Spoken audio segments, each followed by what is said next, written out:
Hello, good morning everyone. ये जो मेरा वीडियो है, मैं इसमें आपको बीएड कोर्स के बारे में बताने वाला हूँ। और मैं क्या बताने वाला हूँ वो आपको कोई नहीं बताया होगा। ठीक है, ये बीएड मेरा बिहार के स्टूडेंट्स के लिए है जो बीएड करना चाहते हैं। ठीक है, वो दिक्कत ये है कि बीएड वो कहाँ से करें, कैसे करें, और बीएड किस लेवल पे करें, मतलब क्यों करें। इस बात पे ये वीडियो रहेगा। बहुत सारे लोग बीएड के बारे में सवाल पूछते हैं। ठीक है, बीएड लोग कर रहे हैं या करने की इच्छा रखते हैं, बट कौन लोग करें तो बेहतर है, कैसे करें तो बेहतर है। मैं इस वीडियो में बहुत दिन से सोच रहा था, मैं इसका जवाब दूंगा। ये जवाब और ये पॉइंट्स आपको किसी वीडियो में कोई नहीं बताया होगा। ठीक है, सबसे पहले देखिए, बेसिकली सबको पता है बीएड के बारे में। ठीक है, बहुत लोग कहते हैं बीएड करें या डीएलएड करें, सर कहाँ से करना ठीक रहेगा। कई तरह के सवाल आते हैं बच्चों के, जिनके सवालों के जवाब मैं इस वीडियो में देने जा रहा हूँ। तो अगर आप बीएड करने के इच्छुक हैं, टीचर बनने के इच्छुक हैं और आप बिहार के स्टूडेंट हैं, तो आप इस वीडियो को एक बार ज़रूर देख लें और ऐसे स्टूडेंट तक मेरा ये वीडियो ज़रूर पहुँचाएंगे। देखिए, बीएड अभी बिहार में पहली से लेके 12वीं कक्षा तक मान्य है। 1 से 12 क्लास तक आप बीएड किए हैं तो आप अप्लाई कर सकते हैं। ठीक है, क्लियर। बीएड के लिए ग्रेजुएशन होना चाहिए, 50% सामान्य वर्ग के लिए होना चाहिए, 45% रिजर्वेशन कैटेगरी में होना चाहिए। लेकिन बात यह है कि सिर्फ 50% से होने से काम नहीं चलेगा। बिहार में जो बहाली होती है उसमें आपके बीएड का अंक जोड़ा जाता है। बीएड में आप जो अंक प्राप्त करेंगे, जो आप ग्रेजुएशन में अंक प्राप्त करेंगे, जो आप मैट्रिक इंटर में प्राप्त किए हैं, तो अगर आपका मैट्रिक इंटर या ग्रेजुएशन में अच्छा अंक नहीं है और आप बीएड करते हैं, तो बिहार में शिक्षक बनने की संभावना आपकी कम होगी।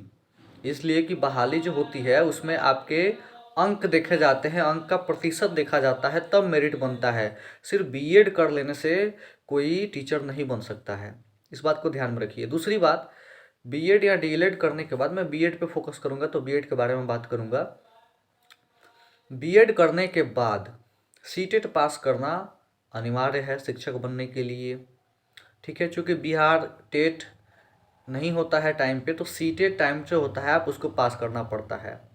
अभी क्या है कि नई नियमावली में वेटेज लगा दिया गया है कि एकेडमिक का 40% और सीटेट का 60%। ठीक है, तो थोड़ा सा एकेडमिक में जिनका नंबर कम है, यानी जिनका मैट्रिक इंटर ग्रेजुएशन में नंबर कम है, वो रिस्क ले सकते हैं बीएड करके टीचर बनने का। देखिए, कहानियाँ बहुत सारी हैं, छुपी हुई कहानियाँ हैं जो एक फ्रेश स्टूडेंट को नहीं पता होती हैं कि आगे कैसा क्या रास्ता मिलेगा, और वो बेचारे फंस जाते हैं। इसलिए पहले जान लीजिए, अगर आप शिक्षक बनने जा रहे हैं बिहार में या बनने की इच्छा रखते हैं। ज़्यादातर लोग बिहार में देखा देखी जो है बीएड डीएलएड कर रहा है कि भाई उनके घर की बेटी, उनके घर की बहू बन गई टीचर, तो हम क्यों नहीं बनेंगे। नहीं, ऐसा नहीं है। आप अपनी क्वालिटी देखिए, अपनी योग्यता देखिए, अपना मेरिट देखिए। आपका अगर ग्रेजुएशन में 65% से ऊपर नंबर नहीं है, तो बीएड करके आपको मुश्किल आएगी टीचर बनने में। आप बीएड कहीं से कर लिए जैसे का तैसे, सीटेट नहीं अच्छे अंकों से पास करेंगे, तो फिर आपकी मुश्किल आएगी टीचर बनने में। मैं बिहार के टीचर बहाली की बात कर रहा हूँ और बिहार के कैंडिडेट्स के लिए बात कर रहा हूँ। ठीक है, बिहार में जितनी सीटें हैं बीएड की कॉलेजों में, उससे अधिक लोग बीएड के लिए आवेदन करते हैं, सबको एडमिशन नहीं होता है। फाइनली लोग ये पूछते हैं कि सर कहाँ से बीएड करें। बीएड आप कहीं भी मान्यता प्राप्त संस्था से कर सकते हैं। ठीक है, मान्यता प्राप्त कॉलेज से, यूनिवर्सिटी से, पूरे इंडिया में कहीं से कर सकते हैं। वो बिहार में वैलिड होगा, अगर वो वैलिड है तो बिहार में वैलिड होगा। कोई ज़रूरी नहीं है कि बिहार से ही बीएड करेंगे तो। लेकिन आप जैसे लोग, मैं आपको सच्चाई बता रहा हूँ, बाहर लोग एडमिशन ले लेते हैं, जैसे एमपी में एडमिशन ले लेते हैं, राजस्थान में एडमिशन ले लेते हैं, और हरियाणा में एडमिशन ले लेते हैं। ठीक है, लेकिन दिक्कत तब आती है जब वहाँ का सिस्टम के हिसाब से आप उसको फॉलो नहीं कर पाते हैं। जैसे ये सच्चाई है कि अधिकतर लोग जो बाहर एडमिशन लेते हैं बीएड में, वो वहाँ पे क्लास नहीं करते हैं, अटेंड नहीं कर पाते हैं, जिसका नतीजा ये होता है कि उन्हें नॉलेज नहीं रहता है, और फिर सीटेट इत्यादि एग्ज़ाम को पास नहीं कर पाते हैं, और फिर कोई फ़ायदा नहीं होता उनको बीएड करने का। अगर आप मुझसे राय पूछें कि बीएड सर बिहार से ही करें या आप आउट ऑफ बिहार से करें, तो मैं अपनी राय दूंगा कि बीएड आप बिहार से ही करें। अगर आपका एडमिशन मिल जाता है, या आप 90% 99% प्रयास करें कि आपका एडमिशन बिहार में मिल जाए। देखिए, पैसे को लेकर समस्या आ रही है। मैं जेन्युइन पॉइंट्स, मैं रियल पॉइंट्स पे बात कर रहा हूँ, वास्तविक समस्याओं पे बात कर रहा हूँ। मैं समस्या आती है कि पैसे को लेकर बाहर में थोड़ी सस्ती पड़ जाती है कोर्सेज। बिहार में अभी कम से कम आप प्राइवेट कॉलेज देखिए, बिहार में सरकारी कॉलेज बीएड का है ही नहीं। मतलब 2-3 कॉलेजेस हैं बस, और 300-400 सीटें हैं, तो उतना में तो होगा नहीं कुछ। बाकी जितना है सब प्राइवेट है।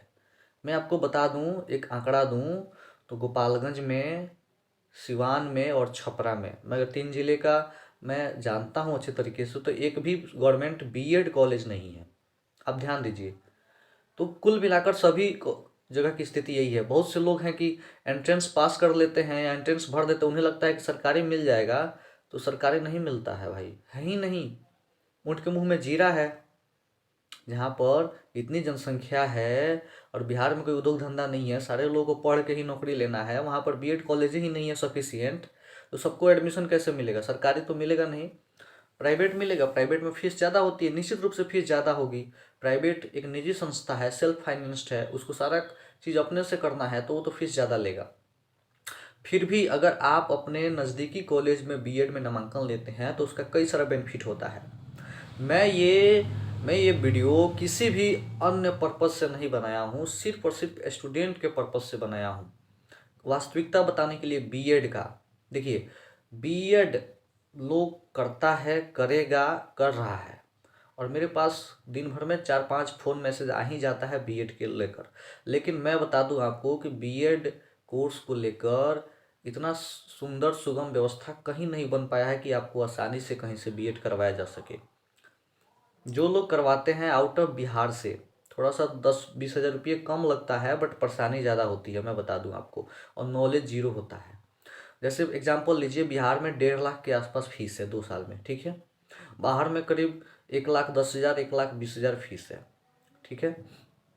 तो आप बाहर में एडमिशन लीजिएगा तो आप वहाँ क्लासेस नहीं जाइएगा, आप वहाँ एक्टिविटीज़ में भाग नहीं लीजिएगा, बहुत सारी चीज़ें आप नहीं कर पाइएगा, तो आपको नॉलेज नहीं रहेगा। अच्छा, आपको बार बार आना है, जाना है वहाँ पर, कुल मिलाकर खर्च वही बैठ जाएगा, ठीक है। बिहार से करेंगे तो क्या होगा कि आप नियर बाई कॉलेज रहेगा तो कम से कम क्लास तो अटेंड कीजिएगा, कुछ भी महीने में 10 दिन तो जाइएगा, 5 दिन तो जाइएगा, एक्टिविटीज़ तो अटेंड कीजिएगा, तो आपका नॉलेज रहेगा, तो नॉलेज से आप सीटेट ईटीसी पास करेंगे, ठीक है। देखिए, ग्रेजुएशन में अच्छा नंबर हो तो बीएड कीजिए, ठीक है। उसके बाद एमए कर लीजिए, मतलब मास्टर डिग्री कर लीजिए। और अगर मैट्रिक इंटर में अच्छा नंबर हो तो डीएलएड कीजिएगा, बीएड, ठीक है। क्योंकि डीएलएड की जो बहाली होगी 1 to 8 के लिए होगी, तो आपको बेनिफिट मिलेगा उसमें, ठीक है, प्रेफरेंस मिलेगा। तो आपका जो बहाली होगा 1 to 5 का, वो मैट्रिक इंटर का नंबर जोड़ा जाएगा, तो आप उसमें मेरिट अच्छा रहेगा। तो देखिए, शिक्षक बहाली में बहुत सारे पॉइंट्स हैं, बिंदु हैं, स्टेप्स हैं और सीक्रेट चीज़ें हैं जो बहुत लोग नहीं बता पाएंगे आपको। ख़ास तौर से एडमिशन कराने वाले लोग यहाँ आउट ऑफ, जो शिक्षा विभाग से आउटर हैं, एक शिक्षक जो है सरकारी स्कूल का, वही आपको बता पाएगा, दूसरा कोई नहीं बता पाएगा।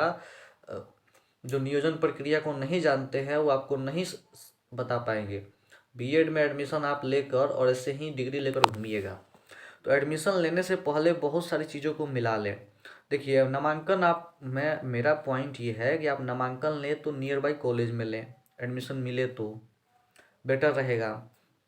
प्लस अपने मार्क्स को ध्यान में देखते हुए एडमिशन लें। मार्क्स अगर अच्छा नहीं है आपका मैट्रिक इंटर ग्रेजुएशन में, तो आप टीचिंग फील्ड में आने की मत सोचें। अगर बिहार सरकार में बहाली लेना चाहते हैं तो आपको, अगर नवोदय विद्यालय, केंद्रीय विद्यालय या आर्मी पब्लिक स्कूल, इस तरह के संगठन में जाना है, तो आप ठीक है, आप पास हैं केवल तो भी बीएड डीएलएड कीजिए। लेकिन अगर बिहार सरकार में शिक्षक बनना है तो आपके नंबर अच्छे नहीं हैं, तो आप बीएड डीएलएड करने की मत ही सोचिए, ठीक है। दूसरी बात कि आप बीएड डीएलएड कर रहे हैं, सीटेट कर रहे हैं, तो 6 to 8 में सब्जेक्ट कॉम्बिनेशन पर बहाली होती है, हाई स्कूल में सब्जेक्ट कॉम्बिनेशन पर बहाली होती है, ठीक है। आप अगर सोशल साइंस से ग्रेजुएशन किए हैं तो बहुत मुश्किल है आपके लिए बहाली होना, क्योंकि सीटें भर चुकी हैं। आप अगर साइंस से किए हैं तो थोड़ा सा आपके लिए चांस बन रहा है अच्छा। आप अगर लैंग्वेज सब्जेक्ट से ग्रेजुएशन किए हैं, हिंदी से, तो और अच्छा चांस है। इंग्लिश से किए हैं तो उससे भी अच्छा चांस है आपको बहाली होने का। संस्कृत से किए हैं तो सबसे ज़्यादा चांस है बहाली होने का, टीचर बनने का। केमिस्ट्री से पढ़े हैं, मैथ से पढ़े हैं तो अच्छे खासे चांसेस हैं। तो कई सारी चीज़ें हैं जो नियोजन प्रक्रिया में उस चीज़ को देखा जाता है बहाली के लिए। ऐसा नहीं है कि आप बीएड कर लिए, डीएलएड कर लिए, सीटेट पास कर लिए तो आपकी बहाली हो जाएगी। एकदम बीएड करना या डीएलएड करना या सीटेट पास करना आपकी बहाली की गारंटी नहीं है। अधिकांश लोग डीएलएड बीएड किए हुए, सीटेट पास किए हुए बहाल नहीं हो पाते हैं, क्योंकि आगे जब स्टेप्स में बहुत सारे बिंदुओं को देखा जाता है तो उन बिंदुओं पर वो लोग खरा नहीं उतरते हैं।